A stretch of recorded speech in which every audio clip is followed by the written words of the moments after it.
Alrighty, welcome back to the Natty News Daily podcast. It's episode with James and myself, a little bit of an impromptu episode, a little bit of a last minute topic sort of thing, but we're gonna roll with it. I think we got a good one today. James, we're gonna touch on, you know, we were just over in Denmark, hmm and there's a lot of talk about what's different over in Europe versus North America, United States. Um, so yeah, I mean, having been over there, I think we can touch on what's being done differently and why the standard's higher, why production's better over there, and more generally speaking. But hmm um, yeah, you want to kick things off with what your Yeah. thoughts are generally on what you've seen? Well, so the big thing I noticed, and obviously I can only really speak to Denmark because that's where we were, Yep. but I kind of picked up on the same vibes from a lot of the teams that we met. And by teams, I'm not talking like coach and coach athlete, which was obviously a lot going on there, but like the actual like the nations, right? Like Yeah. Team Germany, Team Spain, Team Italy, the presidents of all these different federations coming over to the show and bringing, anywhere from 5 to 10 athletes with them. There's a lot of pride in what they're doing over there, which I don't necessarily get from the US, right? So, like, yes, Denmark is a much smaller country than the US, so it makes it a little bit easier. But when you look at things as small as the sponsors that were involved with that show, Mhm. it was like the whole country got behind and threw in something for the show to make it a really big ordeal, right? There was the heavy metal band did the unique and the personalized song for the show, as well as put in some money in sponsorship. There was old clients of Daniel. There was all the coaches from across Denmark, supplement sponsors, and just it seemed like everybody had a hand in it, and there was pride in making it this high level show because again it's such a small community over there that it's just everyone is kind of involved, and I love that because it made it seem almost like a family ordeal but on just such Yeah. a grand scale. I wonder, we talk about, how big the United States is compared to um, the European countries. A lot of the European countries similar to state size in the States. And it seems like there's just more athletes per um, what's it called? Per capita. Per capita um, over there than there is in the States. Is that a sense you get as well? I could see that, and I could maybe see that for a couple different reasons.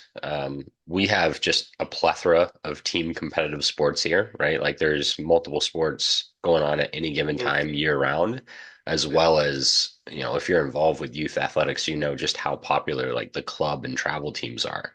So most of these kids, from the moment they're able to hold a hockey stick, pick up a ball, Yeah, strap on cleats, shoot a basketball, like they're playing year round now. So maybe there's just other opportunities here so that it's almost the case that we fell into where most American bodybuilders don't get into it until they've kind of made it through that team sport phase, where that's true. maybe it's not the case over there quite as much. Less sports, less opportunities for different sports, so they kind of fall into the gym culture and then transition into bodybuilding earlier.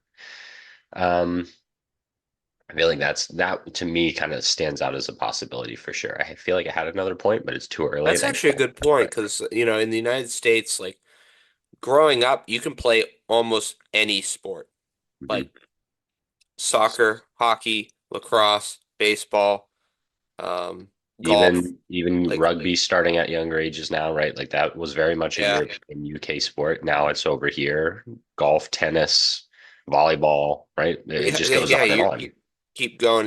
Doesn't seem like I mean, European listeners, correct us if I'm wrong.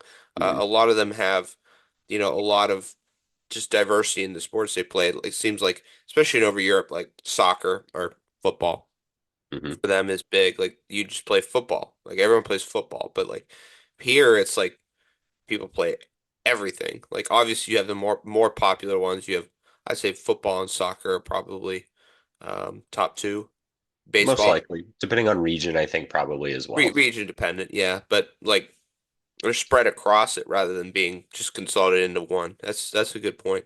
Yeah. Um, I think the other point that I did remember, and not to like shame Americans, but I think we're all very aware that our culture is not very health conscious, where a lot of Europe is, right? So maybe it's just more ingrained to do some of those things that end up being bodybuilding traits anyway, right? Eating a little bit healthier, being a little bit more physically active, spending time in the gym, regardless, and not just having it where only your high level college athletes or your high level club athletes are yeah, spending time resistance training. It's almost just like a culture wide thing that they do that.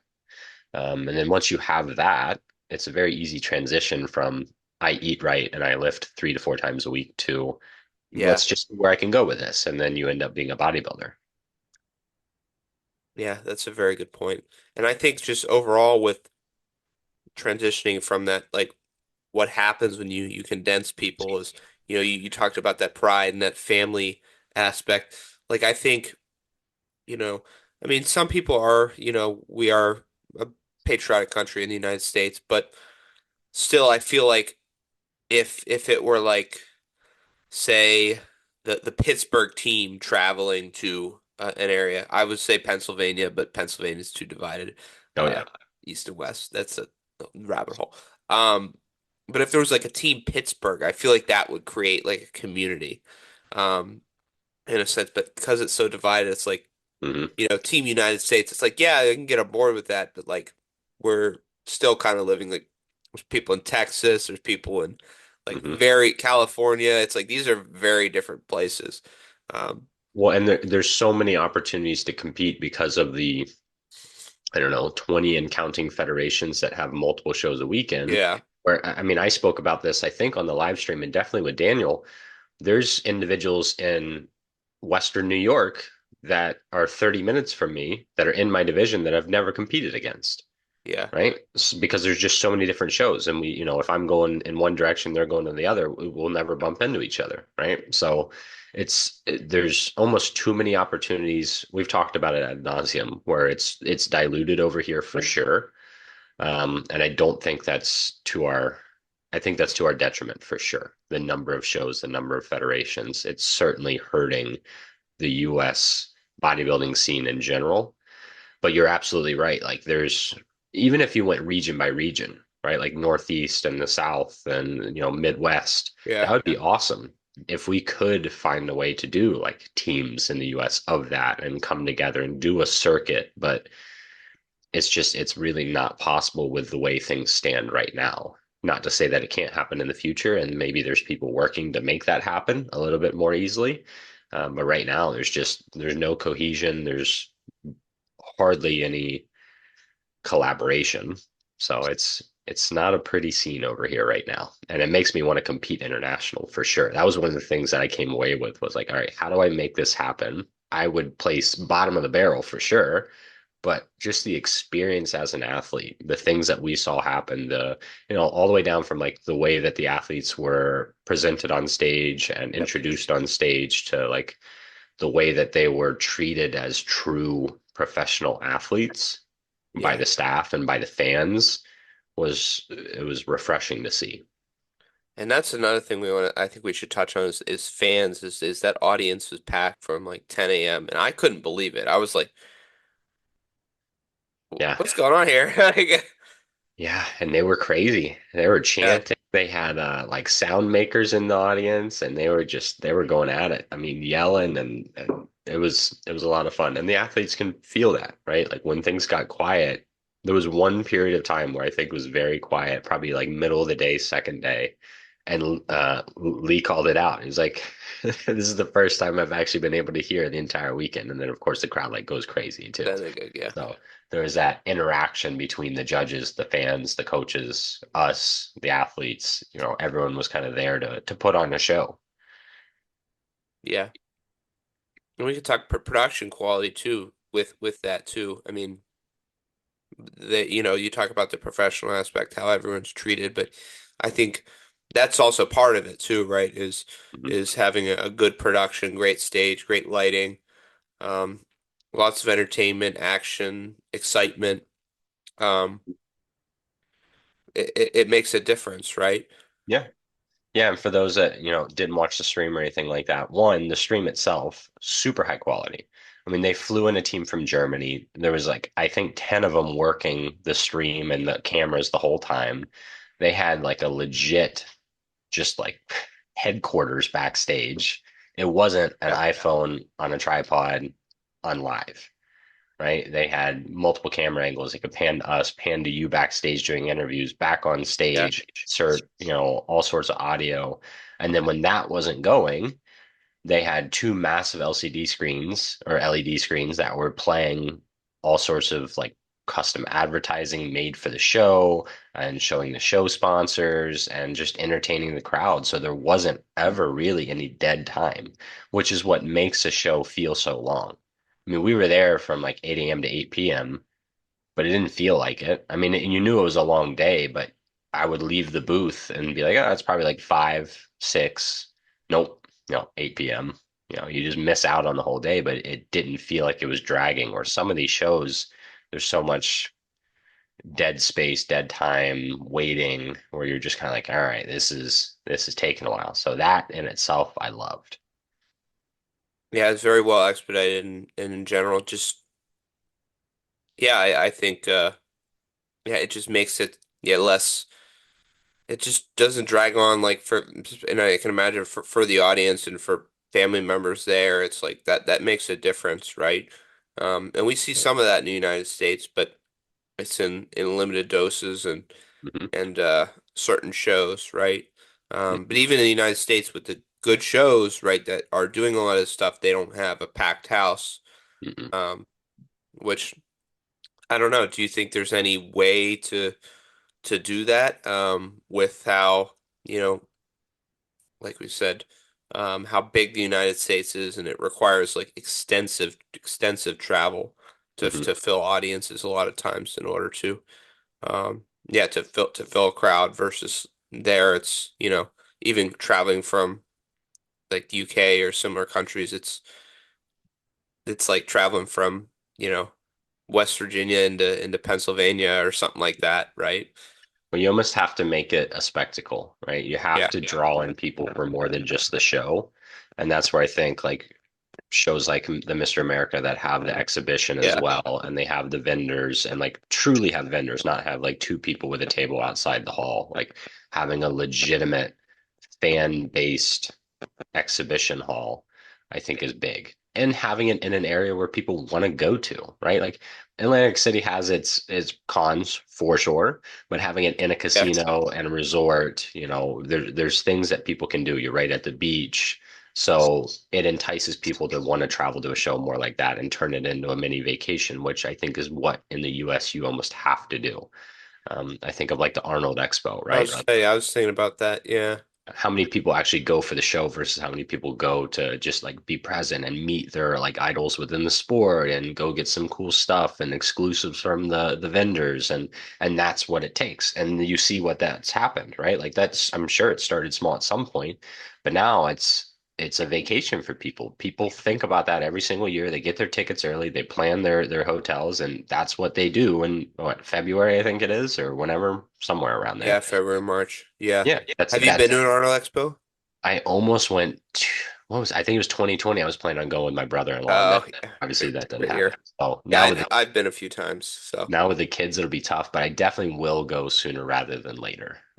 it's cool to go. It and that's a good point because it's jammed. Like Hmm? that Expo Center is huge and it gets jammed. And I assume it's similar since because uh I haven't been since post COVID, but I'm um sure it's the same. Yeah. I'm sure it's back to the way it was. I'm trying to remember what years I've gone. Maybe like 2014, 15, 16, 17. I think I went like three times in that time range. Hmm. And granted, it's drivable for me, but it's still crazy how many people are there. It's like it draws. So yeah, you're right. Like it can happen in the United States. It's just, but I wonder how, like you said, it probably started or certainly started small. Hmm. Um, and obviously having Arnold's name behind it puts firepower behind it. But But and yeah, people make the argument like that's the enhanced size sport and there's so much money in that, yada yada yada. I mean, there's if you look, there are select shows that are attempting and I think doing decent versions of that, even on the natural side, right? We come back to Mr. America because we've seen yeah, that one firsthand. He's doing a great job there. I'd say that's probably leading by example. But then even shows like Daryl's shows down in Florida, right? He's investing in the live stream. He's got the exhibition. They do their whole, it's like the whole Florida Fit Fest, right? So it's more yep, than just a bodybuilding show. And I believe he does something similar. Again, I haven't been there yet. Um, I believe he does something similar where the stage is in the exhibition hall for certain aspects, where now you have the people that are going to the Fit Fest seeing the bodybuilding show, and it's almost like they feed off each other instead of being these separate entities, which I like. And yeah, like I said, the money is always the argument. People always say, well, there's no money in natural bodybuilding. There isn't because of the way we do things, and there isn't because the money's there. It's just dispersed. yeah, You have, I mean, look at how many athletes there truly have to be. You look at the Jordan. There was what, 70 bikini pros, right? So that's just one show, one federation, large federation with a lot of shows. But if you took all the bikini athletes across the US, how many are there each competitive year, you think, right? Okay, so now consolidate those shows so their show entry fees aren't spread out across yeah, five different federations and however many shows in states. You consolidate those funds and now you have the money to invest in a good show. So we're shooting ourselves in the foot. We say there's no money, but it's there. It's just spread everywhere. yeah. And I'm trying to think like what attracts people to these big events in the States. Um, Do you think natural bodybuilding needs to lean more on some of the personalities within the sport? Because like I think about like the Expo, it's like the Arnold Expo. Like a lot of the attraction is like you get to meet some of these people Hmm. that you've been watching on now more Instagram, but previously like back when I was going like YouTube and things like Hmm. that, these personalities, the Matt Auguses and whoever, Rich Piana, like all these Yeah. guys, like I And feel and like there's enough in the industry. Like I think of Chris Elkins. He has a massive following, right? yeah. If he set up a booth at one of these at like Worlds and said like, oh, like after I compete, I'll be, signing autographs, yada yada yada. Like there, I can guarantee there would be people that would travel for that. Might not be as many as someone that would travel to see like like Hunter Labrada or Nick Walker or something like that because people are just ravenous for that side of the sport. But it's a place to start for sure. But I mean, like, even like there is a lot of popularity for a lot of these natural guys that have big followings and big YouTubes. Like I said, Matt Ogus, you got like Chris Jones. Like a lot of these guys have, have fan bases and people I think would travel. But I Hmm. guess how do you maybe that's the route is to try to, get these people at these expos to bring in people for the expo and the show and And you can add layers to it, right? We didn't, or I didn't stick around. And I continue to come back to Mr. America because they're setting the example in my mind. That Sunday, they had guest speakers. So anyone that stayed around after the show or was there for Sunday got to listen to a lecture on like the history of natural bodybuilding. I think of like someone like Berto, right? You bring in Alberto Nunez into Worlds or a high level show where there should be enough people going anyway and you say, hey, he's yep, going to give an hour presentation on, peaking in natural bodybuilding, or Eric Helms is going to give a talk about like, hypertrophy training and yada, yada, yada. And you sell tickets to that. And now, like, I would travel for that, even if I didn't care about the show as much, which, we are passionate about the shows. I would travel to go yeah, watch that seminar for sure. yeah. So maybe that's something that we could talk with Mark about that. Hmm. Um, Expanding that. Yeah, yeah, yeah. So Integrate. anyone listening here, write down notes. We're giving you exactly how to draw more people to your show. Give them the blueprint. But yeah, I mean, a lot of times you have to look to what other people are doing and what they're doing over Europe, what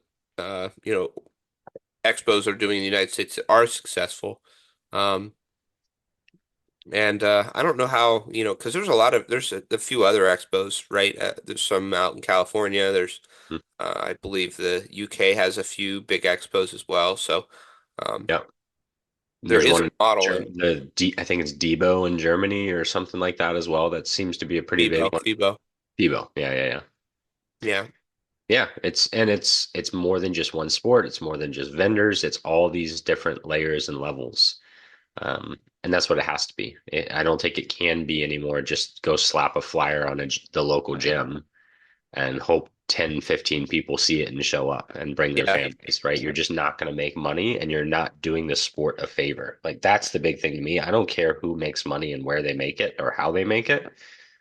We need to elevate the sport because that's the way that you draw more people in for the next generations. You have to show them that this is something different. This isn't like the semi-pro local Yeah. football team where it's just a bunch of washed up dudes that haven't given up on the dream. Like you have to show that this is a legitimate sport that's treated in a professional manner and has a potential to elevate you as a person, right? Because at the end of the day, that's kind of we all want to do it for competitive reasons, but if there are a way to get these big sponsorships, get these big contracts that the enhanced side of the sport has, that in itself is going to draw more people in too. Yeah. Yeah.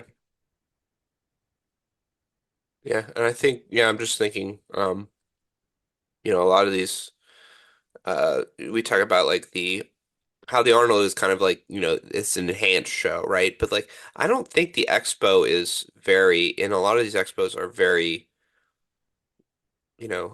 divided in the sense of like the natty versus not natty thing. Like, it seems more, a lot of them, it attracts a wide spectrum of people. And Mhm. yeah, It's just fitness culture, right? yeah, I knew about the Arnold before I even knew what steroids were, right? I heard of yeah. it as this thing to go, and it was just where all the YouTubers and well, that's all there was back then, but all the like famous YouTubers were going to, and it's like, oh, that's where you go to meet your idols, and like, that's just what you do. So before I even knew who the athletes probably on stage were, other than the top one or two, And I guess with that, would you want to just kind of just brainstorming here? Would you want to at a natural show with the expo and such? Would you want to segment that off, or would you want to keep it mostly natural people, or just leverage, not leverage, but have people there that are popular but happen to be natural, and just where that overlap is? What do you think? I mean, you know how I stand. I have never been on board with the like natty elitism. I think that divides the sport unnecessarily. And I don't appreciate the condescending manners that some individuals within the natural sport point towards the enhanced side of the sport. Because at the end of the day, it's a personal choice, right? Like Yeah, people talk about like, oh, well, you're influencing younger generations. We're all free thinking, hopefully critically thinking human beings. Someone can make the decision of what they want to do with their body, in my opinion. So no, I don't think we should divide it because there's nothing, in my opinion, wrong with that sport on a personal level. Like, would I do it? No. Do I think there's a lot of damage being done to those individuals by doing it in some certain situations? Absolutely. But it doesn't make them a lesser person. And I don't want to exclude them from this festival that's supposed to be about, physical culture and aesthetics and the fun side of the sport that we're trying to grow. No. And to point out too, like for those that are either unaware or don't want to look at it, there's coaches that coach natural bodybuilders that are not natural themselves that go to natural yeah, shows and are therefore supporting the natural side of the sport because they are coaching natural athletes, putting them into natural shows, and paying the coaching passes to be there. Right. yeah, So people get up on this high horse about it. And sure. I mean, I don't want to make this like a political debate or a political podcast, but yeah, at the end of the day, it's like, holy crap. Just like as long as they're not trying to cheat the system, I could not give a flying F. Yeah, but I guess with that though, if you're, bringing in, well, I guess, yeah, I guess it would be a question of you're bringing in people that are, um, on one side of the sport or not. Is that a representation? Because I mean, Does it invalidate their knowledge though? Right? Like I think of no, no, it no, no. I'm like, not saying it does, but like, yeah, well, I'm I not know even you're saying not. for like Yeah. for seminars and stuff like that, but just for if you're putting it on the poster, putting it on, if it's affiliated with the natural, I think you want to be able to draw people in that from all, but I guess would you want to, you know, mostly have, the people that are drawing people in as natural ambassadors, but not necessarily that they're like exclusively popular, exclusively appealing to natural Mhm. Yeah, I athletes. mean, I get what you're saying. You wouldn't want your like keynote speaker, your headline speaker to not be an advocate for the Yeah, natural sport. But I think you could find enough individuals that even if they weren't within the natural bodybuilding community themselves, still advocate for it, or at least yeah, that's kind been of what I'm getting involved at. with it Yeah, at some point, right? Like, I think of like, well, come Jared Feather, right? Like started out as a natural athlete, turned natural, yeah, has always been like an advocate for naturals, coaches a lot of naturals, but sure. himself is not anymore. He's in the enhanced side of the sport. So I could see like bringing him in and meet Jared Feather. And I think a lot of people would come to do that. And he can still speak well about the side of the sport and represent it, even if he himself is not necessarily a part of it. Because, Yeah, like I said, he as a coach is giving back to the sport. RP themselves are, I believe, sponsoring yeah, IPE Worlds, right? So you can still support the sport without being personally involved, in my opinion. yeah, yeah. Hmm. But yeah, I think a lot of that's, I would like to see some expansion into that. I think a lot of people are kind of opposed to, some people are opposed to kind of leaning on like the influencer model and the popularity of social media and the reach and things like that, which I think is an error. But It's the nature of the game now, right? It's social media is your main marketing tool. And if you're yeah, not using it, you're missing out on a huge demographic. That's just it is what it is, right? We would have never known. I'm just trying to think, like even Mr. America, maybe we get to. Denmark, we would have never made it over there. They would have never heard who Natty News was without our Instagram platform and our yeah, YouTube, things like that. Or even within the US. I think of some of these shows that, I kind of want to at least go to or compete in, like the Fit Fest in Florida or, even Natural Olympia. It's all the way across the US. If you're just doing local marketing, how are yeah, you going to reach these other regions? You just can't. yeah. I mean, and then I mean, like the three of us are connected through social media, so it's kind of all interconnected there. So There's certainly downsides to it. Absolutely. We're all way too connected too often and feel like we always have to put our opinions out into the public space. But there's a lot of good that's been done from it too, and it's not going anywhere. That's the thing, right? Like it's here to stay. So you may as well adopt it, and start utilizing it if you are a show promoter, a federation head, an athlete, right? Like that's the way you get the sponsorships. You become a personality, you become a platform, you have some sort of message that people value, and that's the thing, you have to have value. It's not just follower count, you have to have a message of value that people want to follow, and then by definition be able to influence people to believe what you're selling, saying, believing in, right? Like people laugh about the term influencer. Most of these influencers are probably terrible at their job by definition because I wouldn't trust a single word that comes out of their mouth. But if you are someone with influence within the sport, that's what gets you value and gets you the sponsorships, the contracts, the elevation within in the industry. yeah, absolutely. But we kind of trailed this conversation. This is how we go though. We You just all over the place. I don't know what we'll title this one. Maybe Dan and James fix American bodybuilding. we fixed it. We fixed it, James. It's done. Take notes, implement sports better. But yeah, we'll have to talk with Mark and talk to some others in the United States. But yeah, and if you wanna chat with us, any promoters or anyone wants to pick our brains or wants to, talk shop and talk about how we could potentially help or chip in or make connections, then Mhm. certainly reach out. But James, do you have anything else to discuss on the topic of maybe making American bodybuilding better, learning lessons from. Yeah, that's all it is. You gotta look at what's going well within the sport, who is leading, who is getting people in the seats. And I think the European Championships was a great example of that. The one thing we didn't touch on was almost like the system that they have in place over there, where they have their regional shows, their like national qualifiers, then they move on to this circuit, right? And it's not just the European Championships, it's within the PNBA, it's the European Championships, Worlds, and there was one other. What was it? And the Natural Universe. Yeah, Yeah. Natural Universe and Natural Olympia. So they have four like worlds level shows all within a circuit that you have to qualify for. So that creates this division between the local shows and then your premier shows, where when you are showing these premier shows, there's a higher standard of athlete.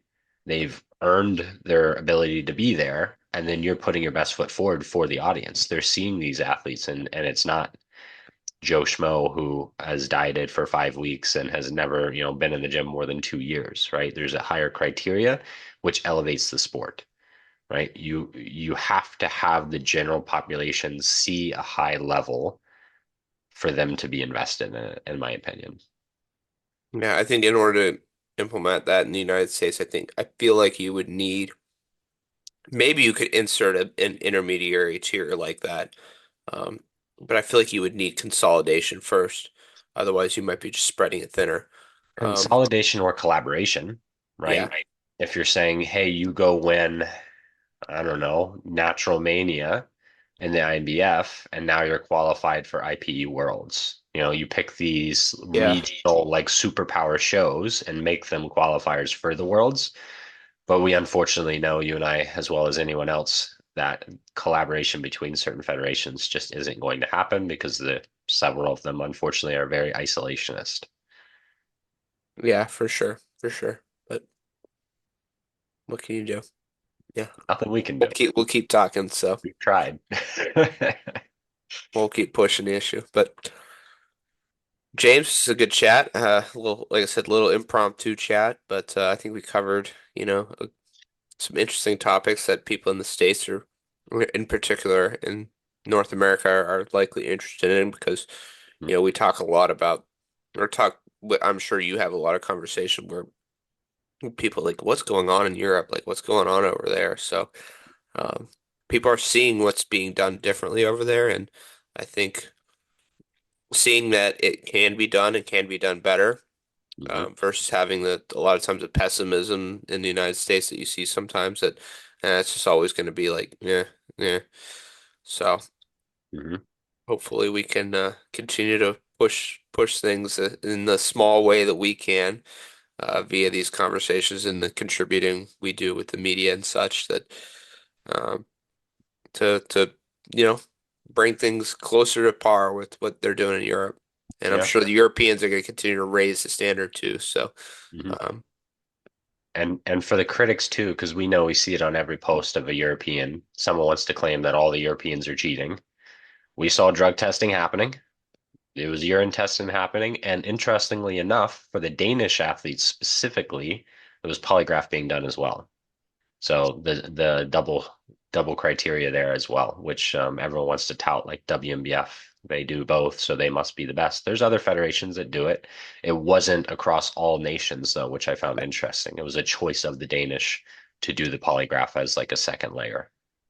Yeah, that was interesting. But yeah, I think that's a whole nother podcast episode about yeah. Yeah. But yeah. Anyways, if you enjoyed this chat, thank you for tuning in and let us know what your thoughts are and if you agree and like I said if you're a promoter or anyone involved in the sport and believe that you can that collaboration with us or with others would be a benefit, please reach out via, YouTube comments or probably better just message on Instagram, but Hmm. lots of ways to find us.